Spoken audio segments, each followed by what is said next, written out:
Mheshimiwa Mwenyekiti, nijielekeze mchango wangu kwenye maeneo mawili makubwa. Kwanza nitajielekeza mchango wangu katika eneo la TASAF, lakini la pili nitajielekeza mchango wangu kwenye Tume ya Uchaguzi. Mheshimiwa Mwenyekiti, tumeona hapa kwamba kwenye bajeti ya mwaka unaomalizika TASAF walipangiwa kutumia bilioni 35 na milioni 100, lakini wakaingiziwa mpaka leo wameingiziwa bilioni 2.2 ambayo ni sawa na 6.6% ya fedha ambazo walikadiriwa kuingiziwa. Lakini pia kwenye bajeti ya mwaka huu serikali inatuomba tuidhinishe bilioni 40.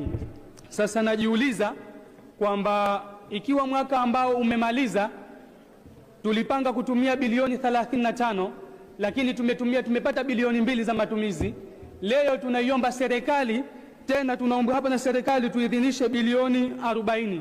Fedha hizi zinakwenda kutoka wapi? Ukizingatia zaidi kwenye huu mfuko wa TASAF, fedha nyingi tunategemea kutoka kwa wahisani wa maendeleo.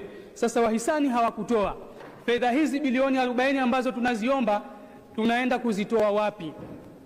Lakini la pili, Mheshimiwa Mwenyekiti, nikija kwenye hilo TASAF, ni wazi kwamba TASAF imepoteza dira na uhalali wa kijamii. Mheshimiwa Mwenyekiti, nadhani sote ni mashahidi. Mengi wa maswali yameulizwa kwamba TASAF haitumiki vile ambavyo imekusudiwa. Leo hii TASAF inatumika kama mchango na chombo cha kisiasa cha kujiongezea umaarufu wa kisiasa, badala ya kutumika kupunguza umasikini. Kwa bahati mbaya sana, ambao wanapewa jukumu la kuratibu wa upatikanaji wa hizo kaya maskini ambao ni masheha na baadhi ya mabalozi, wanautumia mfuko huu kama chombo cha kuwadhalilisha na kuwanyanyasa wazee wetu au hawa watu wa kaya maskini. Ni jambo ambalo halikubaliki. Kwa hiyo naomba sana serikali itakapokuja nipate maelezo ya kina, ni kwa nini wanufaika wa TASAF unapotokea shughuli za Chama cha Mapinduzi wanalazimishwa waende katika shughuli za Chama cha Mapinduzi, na wale ambao hawako tayari kwenda wanaondoshwa katika mfuko huu. Lakini la pili ni upendeleo wa wanufaika. Mheshimiwa Mwenyekiti, ni wazi kama ambavyo nimezungumza awali kwamba TASAF haitumiki vile ambavyo tumekusudia.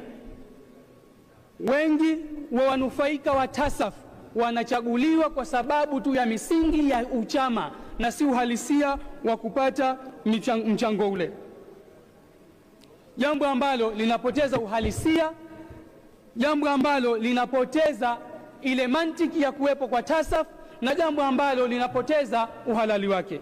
Mheshimiwa Mwenyekiti, niombe serikali itakapokuja hapa itupe majibu ya kina, ni kwa nini mfuko huu wa TASAF unaendelea kutumiwa na wanasiasa au unaendelea kutumiwa kwa faida ya wanasiasa baada ya faida kwa jamii kama ilivyokusudiwa. Lakini la pili ni hii miradi ambayo inapendekezwa. Mheshimiwa Mwenyekiti, ninaona mimi kuna ukakasi kwamba miradi hii ambayo ilikuwa inatumika kwenye phase 2 ya TASAF, vijiji ambavyo vilikuwa vinaomba ile miradi walikuwa sio wanufaika.